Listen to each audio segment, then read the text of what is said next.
One source of insight into the inner workings of an organization that shouldn't be overlooked is their current database system. This could be an actual computer database that had been previously developed but no longer meets their needs for some reason, a series of spreadsheet files, or even a file folder full of paper records. You want to be able to get your hands on as much of their current system as possible in order to see what works, and sometimes more importantly, what doesn't. And while you want to be as thorough in your investigation as possible, it's extremely important at this stage to be highly conscious of the mission statement you just developed. After all, it's your guide for the database development process, and without it, it would be very easy to get overwhelmed right out of the gate.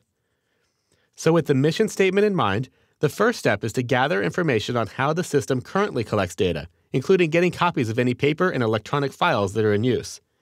You'll analyze these to determine specifically which data elements they capture and how they're organized into themed data groups. Next is to seek out ways the organization currently presents or exports their data. This includes locating copies of any summary reports, transaction logs, or other documents that the organization produces, and again, noting the types of information they include and how they are organized.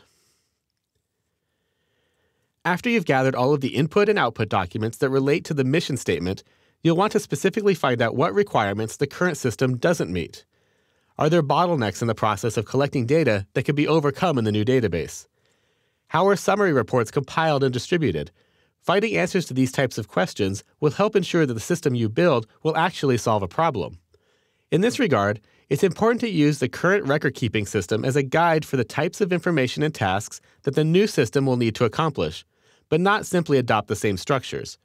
In other words, you don't want to accidentally adopt the same bad habits that the current system has. Finally, you'll want to identify areas where the system would need to grow to accommodate the future development of the organization. What types of information do they want to get out of their data but can't due to some roadblock in the data's organizational structure? Completing this stage of the process could be very quick or a significant milestone.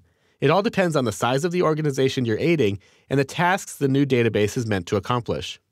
As I mentioned earlier, be sure to keep the mission statement in mind and continually ask yourself if the documents you're reviewing support this statement or not. Don't spend your time on document collection outside of the scope of your project.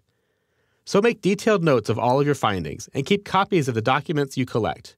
You're going to use them in the next couple of steps to help guide the identification of the various people that are within the organization, as well as help shape any questions that you'll need to ask during the upcoming interview process.